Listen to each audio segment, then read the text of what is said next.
மக்களே இன்னைக்கு என் கூட இன்டர்வியூல வந்து திவ்யா ஜாயின் பண்ணியிருக்காங்க. ஸோ ஒரு தமிழ் பொண்ணு ஜப்பான்ல போய் குக் பண்றாங்க, அதுவும் Tamil dish.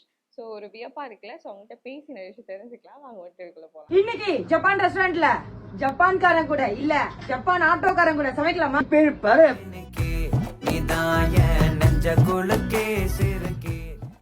Hi Divya. Hi, எப்படி இருக்கீங்க? First of all like how you feeling now? நல்லா இருக்கேன். ஓகே. எப்போ என்ன நம்ம ஊருக்கு வந்தாலே ஹாப்பியா இருக்கும்ல. ஓகே. உங்க நேட்டிவே சென்னை தானா? ஆமா ஆமா, பிறந்து வளர்ந்தது ஃபுல்லாவே சென்னை தான். உங்களை இன்ட்ரடியூஸ் பண்ணீங்க லைக் திவ்யாவா எங்களுக்கு வந்து லைக் பண்ணி காட்டுங்க. ஒரு தமிழ் மீடியம் ஸ்டூடெண்ட். இங்க சுலைமேடு கவர்மெண்ட் ஹையர் செகண்டரி ஸ்கூல்ல தான் படித்தேன். நான் 12th வரைக்கும் அங்கே படித்தேன். அதுக்கப்புறம் டிநகர் ஜெயின் காலேஜ் பிகாம் படித்தேன்.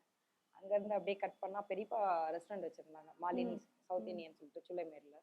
ஸோ அங்கே ஒரு 2.5 3 இயர்ஸ் இருக்கும் நியர்லி. வேலை அங்கே காலேஜ் முடிச்ச உடனே அங்கே ஸ்டார்ட் பண்ணிட்டேன். ஸோ அங்கே கற்றுக்கிட்டது தான் எல்லாமே. ஒரு தோசை போடுறது, பரோட்டா போடுறது, அந்த ஒரு அந்த ஏஜில் ஒரு ஆர்வம் இருக்கும்ல, எப்படியாவது ஜெயிச்சிடறாமாரா அப்படின்னு. ஏன்னா அப்பா கிடையாது, ஒரு 15 வயசுலேயே அப்பா இறந்துட்டாங்க. ஓகே. ஸோ அதுக்கப்புறம் லைஃப் ரொம்ப ஹார்டாக இருந்துச்சு. நானும் என் பிரதரும் மட்டும்தான், 2 பேர் நாங்கள். ஸோ கடை ரன் பண்ணிட்டு இருக்கிறதுமே நாங்கள் 2 பேர். 2 பிரான்ச் இருக்கு இப்போ ஜப்பானில். ஓகே. ஜப்பான்லேயே 2 பிரான்ச்? ஆமாம், 4 இயர்ஸ் ஆச்சு ஒரு ஃபர்ஸ்ட் பிரான்ச் ஓப்பன் பண்ணி. செகண்ட் பிரான்ச் வந்து 8 months ஆச்சு. ஒன்று டோக்கியோலையும் இன்னொன்று கனகாவாலையும் இருக்கு. உங்களோட சைல்ட்ஹுட் எப்படி இருந்தது? ஃபர்ஸ்ட் ஆஃப் ஆல் அதை பற்றி சொல்லுங்க. ரொம்ப ரொம்ப கஷ்டமா இருந்த டைம்லாம். நிறைய டைம் ஃபீஸ் கட்டாம வீட்டில் போய் ஃபீஸ் கேட்டா திட்டுவாங்களோ அப்படின்னு சொல்லிட்டு அப்படியே பார்க்க சுற்றுனது அப்படிலாம் உண்டு. நானும் என் பிரதரும் அப்படி சுற்றிட்டு ஒரு 4 days. ஏன்னா ஸ்கூலுக்கு போனால் ஃபீஸ் கேட்பாங்க, வீட்டுக்கு வந்தால் அம்மா திட்டுவாங்க, நீ ஏன் ஃபீஸ் கட்டன்னு சொல்லு, நீ போ அப்படின்னு சொல்லுவாங்க. ஸோ அந்த மாதிரி அப்படி இருந்துச்சு ஸ்ட்ரகிள்ஸ். அப்பா கூட பிறந்தவங்க 7 பேர். ஸோ பாட்டி, ஆமாம், அப்பா இறந்த பிறகு பாட்டி ஃபுல்லாக எங்களை பார்த்துக்கிட்டாங்க. எங்களுக்கு சொந்த பாட்டியோட வீடு தான் இந்த வீடு. எங்களை பார்த்துக்கிட்டதெல்லாம் பட் பாட்டியால் அந்த டைமில் எங்களுக்கு சாப்பாடு மட்டும்தான் கொடுக்க முடிஞ்சது. மற்றது அவங்களும் அந்த டைமில் கஷ்டம் இருந்துச்சு. ஸோ அதனால நாங்கள் எப்படியாவது மேலே வந்துடணும்னு சொல்லி 2 பேரும். நான் காலேஜ் ஃபர்ஸ்ட் இயர் படிக்கும் போது வீட்டுக்கு தெரியாமல், உங்களுக்கு தெரியும்ல, வீட்டிலலாம் பெருசாக வேலைக்கு அனுப்ப மாட்டாங்க நம்ம ஊர்லலாம் அந்த டைம்லலாம். 2011 10ல அப்போ தெரியாமல் இந்த ஃபர்ஸ்ட் வடபழனி பிக் பஸார்னு ஒன்று இருக்கு, இப்போ இல்லை நினைக்கிறேன். அங்கே அந்த ஃப்ரீ சாம்பிளிங் கொடுப்பாங்க, நிசானுக்கு soya milk free sampling. Okay. என்னோட ஃபர்ஸ்ட் சேலரி 3500 per month அந்த சோயா மில்க்குக்காக போயிட்டு அந்த, அதுவும் வீட்டுக்கு தெரியாமல் காலேஜ் முடிச்சுட்டு ஈவினிங் அந்த இன்டர்ன்ஷிப்னு போய் சொல்லிட்டு, எனக்கு இன்டர்ன்ஷிப் காலேஜில் பண்ண சொல்லியிருக்காங்கன்னு போய் சொல்லிட்டு அங்கே ஒரு 3 months ஒர்க் பண்ணேன். அங்கே ஒர்க் பண்ணும்போது நிறைய கான்டாக்ட்ஸ் கிடச்சிது. அப்புறம் அந்த ஈவெண்ட்ஸ்க்குலாம் கேட்ரிங்கு அந்த ஈவெண்ட்ஸ்க்கெலாம் போக ஸ்டார்ட் பண்ணேன். போகும்போது வீட்டில் ரொம்ப டைமிங்லாம் மாறும்ல, அது ரொம்ப அதுவும் தெரியாம தான் பண்ணிக்கிட்டு இருந்தேன். அப்போ திட்டு வாங்காமல் இருக்கணும்னா நிறைய நம்ம கேர்ள்ஸ் பாய்ஸ் எல்லாம் நிறைய ஃப்ரெண்ட்ஸ் ஆகிட்டாங்க.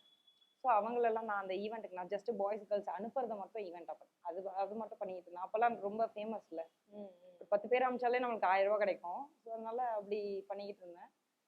அப்புறம் காலேஜ் முடிச்ச உடனே வெளியில் வேலை கிடச்சிது. இருந்தாலும் வீட்டில் தான் சேம் ப்ராப்ளம், வீட்டில் அலோவ் பண்ணல. அதுக்கப்புறம் வேலை பார்க்கறதுனா நம்ம கடையிலேயே வேலை பாரு அப்படின்னு சொன்னாங்க. பெரியப்பா வச்சிருந்த ரெஸ்டாரண்ட். 2012 to 15 வந்து அந்த மாலினி ரெஸ்டாரண்ட்ல தான் இருந்தேன் சென்னையில். அதுக்கப்புறம் வீட்டில் ஃபோர்ஸ் பண்ணி கல்யாணம் எல்லாம் பண்ணுவாங்கல்ல, அதுக்காக எப்படியாவது தப்பிச்சிடணும்டா இங்கேருந்து அப்படின்ட்டு பிரேசில், எங்கள் அண்ணா பிரேசிலில் இருந்தான். ஸோ பிரேசில் போயிட்டேன். ஒரு ரெஸ்டாரண்ட்டில் வேலை பார்த்துட்டு இருந்தேன், தாய் இண்டியன் சொல்லிட்டு ரெஸ்டாரண்ட்டு. ஸோ அங்கே ஒரு 2 years 1.5 year 2 years அப்படி போச்சு. அப்புறம் ரொம்ப லோன்லியாக இருக்குன்னு என் பிரதருக்கு ஃபோன் பண்ணனால, என் பிரதர் வந்து எங்கள் பெரியப்பா இங்கே இருந்தார்ல மாலினி, ஓகே, அவர் ஜப்பான் போயிட்டு ஜப்பானில் ரெஸ்டாரண்ட் ஓப்பன் பண்ணிட்டாரு. ஸோ அவர்கிட்ட என்னோட பிரதர் வந்து குக்காக போனாங்க. அப்படி அவன்கிட்ட நான் ஃபோன் பண்ணும்போது இந்த மாதிரி எனக்கு ரொம்ப லோன்லியாக இருக்குன்னா, நீ வா கிளம்பி அப்படின்னு சொல்லிட்டு, சும்மா நான் ஒரு ஒரு ஆர்வத்தில் சொன்னது. நான் அப்ளை பண்ணுவான்லாம் யோசிக்கல. அப்போ அப்ளை பண்ணோம், உடனே விசா வந்துச்சு, ஒரு 2 monthsல விசா வந்துச்சு. அப்புறம் நான் கிளம்பி போனேன் ஜப்பானுக்கு. கடை திறக்கணும், ரெஸ்டாரண்ட் திறக்கணும், 2 பேரும் திறக்கலான்னு பிளான் பண்ணோம். கரெக்டாக கொரோனா வந்துருச்சு. ஏன்னா நம்ம அப்பா போட்ட காசு கிடையாது. அப்பா போடுற காசுனா நம்ம எப்படி வேணா சரி அப்படின்னு திறக்கலான்னு ஸ்டார்ட் பண்ணிடலாம். சரி இல்லை வெயிட் பண்ணலாம் அப்படின்னு சொல்லி கொரோனாவில் ஒரு 2.5 years வெயிட் பண்ணோம். கரெக்டாக முடிஞ்சது, நான் ஸ்டார்ட் பண்ணிட்டோம் 2 பேரும். ஆக்சுவலி ஒரு தமிழ் பொண்ணு ஒரு ஜப்பான் ரெஸ்டாரண்ட்குள்ள மிங்கிள் ஆகணும்னா is how tough it was. Like இந்த அளவுக்கு அது ஒரு டஃப்பான ஒரு பார்ட்டு. ஸோ அங்கே ஒரு குக்காக கற்றுக்கிறது எவ்வளோ ஒரு விஷயம்? நான் குக்கெல்லாம் இல்லை, நான் குக் கிடையாது. ஆனால் எல்லா பேசிக்ஸ் தெரியும். ஓகே. பரோட்டா போட சொன்னா பரோட்டா வீசுவேன், தோசை போட சொன்னா தோசை போடுவேன், எல்லாம் குக் பண்ண சொன்னா எல்லாம் குக் பண்ணுவேன். பட் ஆனா இது ஆக்சுவலி வேற நாட்டுல நம்ம ஊர் ஃபுட் தான் செய்றீங்க. ஆமா நம்ம proper south Indian. South Indian அவங்களுக்கு சொன்னா புரியுங்கிறதுனால ப்ராப்பர் சவுத் இந்தியன். எங்க வீட்ல மீன் குழம்பு எப்படி இருக்குமோ அதே மீன் குழம்பு தான் கொடுக்கும். எங்களுக்கு most 98% Japanese customers. First branch வந்து தான் எங்களுக்கு அந்த ஜாப்பனீஸ் கஸ்டமர்ஸ் எங்களுக்கு உருவாக்கி கொடுத்தது. எப்படி சொல்றது, அது அது அது ஒரு மாதிரி எமோஷன். அந்த அந்த ஃபர்ஸ்ட் பிரான்ச் வந்து ஃபேமிலி மாதிரி எனக்கு. நான் சடனாக டே பிஃபோர் எஸ்டர்டே கிளம்புனேன். ஒரு ஃப்ரெண்ட் ஒருத்தவங்க இறந்துட்டாங்க. அதனால திடீர்னு சடனாக கிளம்புறேன். கஸ்டமருக்கு, என்னோட ஜாப்பனீஸ் கஸ்டமருக்கு ஒரு 2 பேருக்கு இந்த மாதிரின்னு மெசேஜ் போட்டேன். ஒருத்தர் கிளம்பி வந்து நின்றுட்டாங்க. இன்னொருத்தர் நான் யோகாவில் இருக்கேன், முடிச்சுட்டு 2 ஹவர்ஸில் வந்துட்டேன், வெயிட் பண்ணுன்னு சொல்லிட்டு. இன்னொருத்தவங்க கிளம்பி வந்துட்டாங்க. வந்துட்டு என்னை அங்கேருந்து டாக்ஸியில் கூப்பிட்டு வீட்டுக்கு கூப்பிட்டு போயிட்டாங்க. அவங்க டேரெக்டாக இவங்க இன்னொருத்தவங்க வந்துட்டாங்க. அவங்க ஹஸ்பண்டுக்கு கால் பண்ணி கார் கொண்டு வா, ஏர்போர்ட்டுக்கு போகணும்னு சொல்லிட்டாங்க. எனக்கு கூப்பிட்டு போய் ஏர்போர்ட்டில் விட்டு, இதெல்லாம் வந்து யாராவது சொன்னால் நம்புவாங்களான்னு கூட தெரியாது.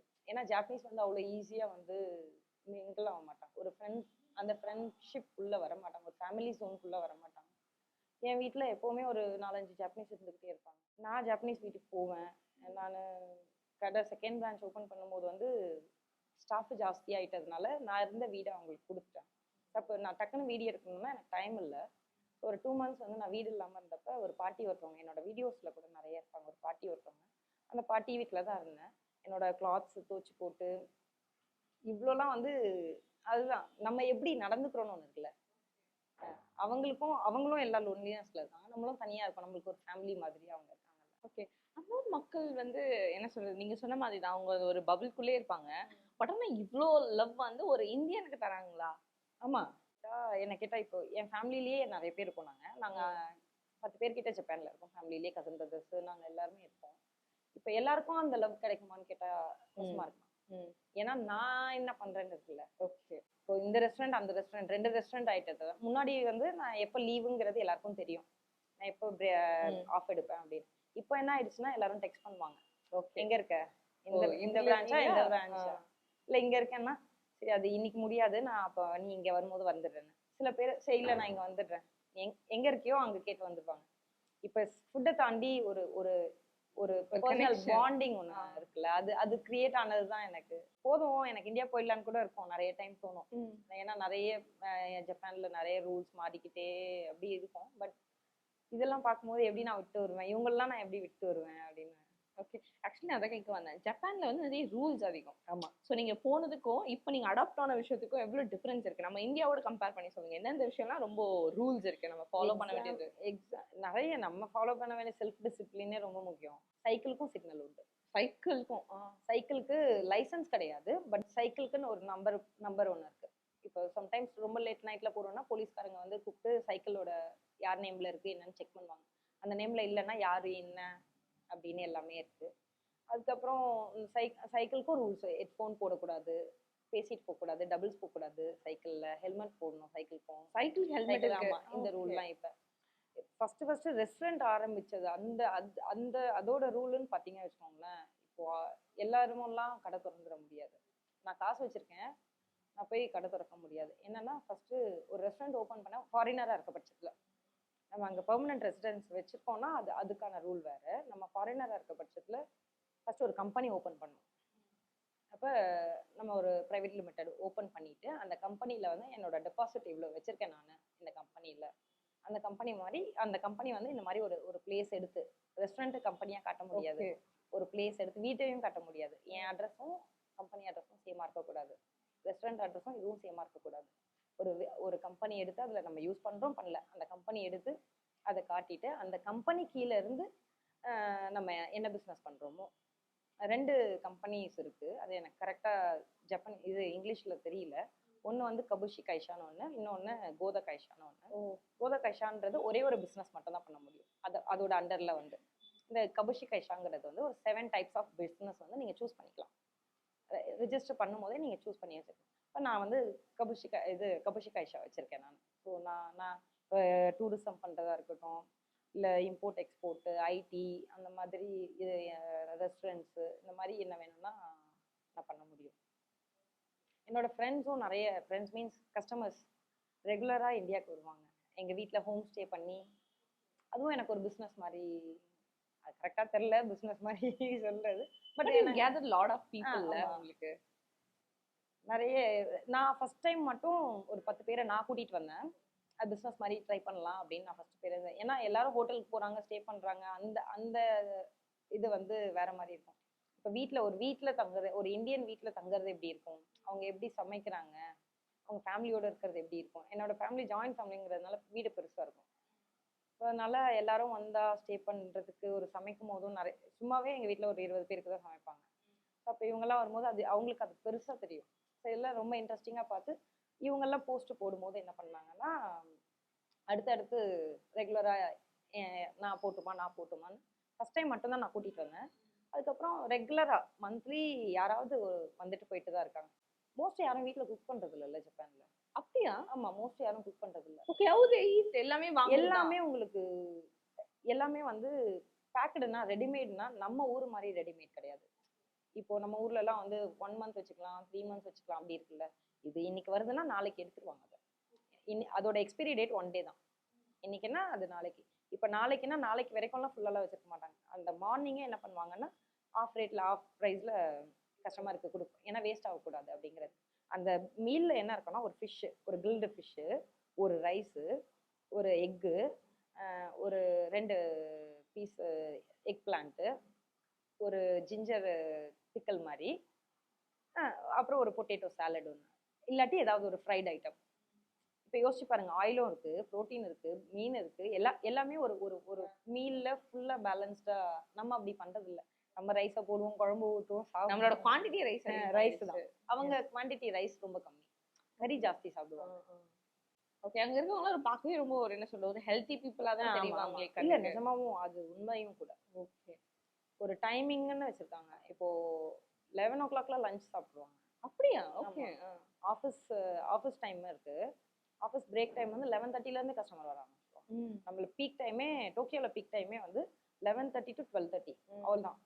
அந்த 1 hour தான். அப்போ லஞ்ச் அவ்வளோ சீக்கிரம் சாப்பிடலாம். நம்ம 3 மணி ஆகும் சாப்பிட கரெக்டாக முடிக்கணும்னா அவ்வளோ நேரம் ஆயிடும். ஓகே, ஸோ ஜப்பான்ல உங்களுக்கு ரொம்ப பிடிச்ச இன்ஸ்பயர் ஆன விஷயம்லாம் என்ன? ஏன்னா இந்த ஊரை விட்டு போகக்கூடாதுன்றது மக்கள் இருக்கலாம், அதை தாண்டி பர்சனல் கனெக்ட்னு ஒன்று இருக்கும்ல உங்களுக்கு. இது எப்படி ஆக்சுவலாக ரொம்ப சீரியஸாக இருக்கும். பட் ஜப்பானை ஃபன்னாக சொல்லணும்னா ஃபன் சைட் நிறைய இருக்கு. பட் எனக்கு வந்து இந்தியாவோட ஜப்பானை கம்பேர் பண்ணும்போது எது நான் அங்கேயே இருக்கணும், எந்த கொஸ்டின்ஸ் கிடையாது. Okay, no means no. Okay, இதோட மீனிங் என்னன்னா, ஒரு பொண்ணை அப்ரோச்சே பண்ணா கூட அந்த பொண்ணு நோ சொல்லிட்டா நோ தான். நான் 2 மணி ஆயிடுச்சு, எனக்கு ட்ரெயின் இல்லை, ஸ்டேஷன்ல படுத்திருக்கேன், என் பர்ஸ்லாம் எப்படி இருக்குனாலும், நான் காலையில எழுந்து போற வரைக்கும், நான் தூங்கிட்டேனாலும் அது நான் வச்ச இடத்துல அப்படியே தான் இருக்கும். நீங்க பக்கத்துல வச்சா. ஓகே, ஃப்ரைடே சாட்டர்டே எல்லாம் வந்து ஃபுல்லா எல்லாம் ஜப்பனீஸ் வந்து டெய்லி ஆல்கஹால் எடுப்பாங்க. ஃப்ரைடே சாட்டர்டே எல்லாம் வந்து ஸ்டேஷன்ல பாத்தீங்கன்னா எல்லாம் ஃபுல்லா தலைகீழாக தான் இருப்பாங்க. அப்ப அந்த தலைகீழா இருக்கும்போது எல்லாரும் அவங்கவுங்க திங்ஸ் வச்சிருப்பாங்கல்ல, எதுவுமே யாரோடதும் காண போகாது. நீங்க ட்ரெயின்ல ஒரு பொருள் மிஸ் பண்ணீங்கனாலும் 1 month ஆனாலும் அது கிடைக்கும். அவங்களோட கல்ச்சர்லாம் எப்படி இருக்கு? லைக் அவங்களோட டே டு டே லைஃப் இந்த மாதிரி போகுது, ஃபுட்டு இதெல்லாம். பட் கல்ச்சர், இப்போ ஒரு மேரேஜோ இல்ல ஒரு ரிலேஷன்ஷிப்போ இல்ல அந்த மாதிரியான ஒரு கல்ச்சரிக் திங்ஸ்லாம் அவங்க எப்படி ஃபாலோ பண்றாங்க? ஆக்சுவலா ஜப்பான் வந்து டிபிக்கல் இந்தியன், பழைய இந்தியனும் பழைய ஜப்பானும் same mind set. Okay, same தான். நம்ம எப்படி வீட்டில் ஹவுஸ் ஒய்ஃப் வந்து வேலைக்கு போக மாட்டாங்க, ஹவுஸ் ஒய்ஃபு, ஹஸ்பண்ட் தான் சம்பாதிக்கணும், ஹஸ்பண்ட் தான் ஃபேமிலியே பார்க்கணும். இது ஒரு ஒரு ஒரு டைம் வரைக்கும் இப்படிதான் இருந்துச்சு ஜப்பான். இப்பவுமே டோக்கியோவை தவிர மற்ற எல்லா ஏரியாவும் அப்படிதான் இருக்கு. அங்க இருக்க ரிலேஷன்ஷிப்ஸ் எப்படி இருக்கு? டிபெண்ட்ஸ். ஒரு நாள்லயும் பிரேக்கப் ஆகலாம், 10 வருஷமும் கண்டினியூ பண்ணி பிரேக்கப் ஆகலாம். அவங்க மேரேஜ்ல விசிட் பண்ணிருக்கீங்களா? நான் போனதில்ல ஒரு டைம் கூட. ஏன்னா என்னை சுத்தி யாரும் கல்யாணம் பண்ணல. யாரும் கல்யாணம் பண்ணல. அதனால மேரேஜ்க்கு அவங்க மேரேஜ் நம்ம மேக்ஸிமம் 20 to 30. ஓகே, அவ்வளோதான். அவ்வளோ பீப்புள் தான் வருவாங்க. டெத்தே வந்து அவங்களுக்கு வீட்டில் வைக்க மாட்டாங்க. ஒருத்தவங்க இறந்துட்டாங்கன்னா கூட ஹோட்டல் அதுக்கான ஹோட்டல்ஸ்ன்னு இருக்கு, அந்த ஹோட்டல்ல வச்சிருப்பாங்க. டிபெண்ட்ஸ், அவங்க 3 days வச்சுக்கலாம், இல்லை 1 week வச்சுக்கலாம். அவங்க கிட்ட இருக்க காசை பொறுத்து வருவாங்க, பார்ப்பாங்க, கிளம்பிடுவாங்க.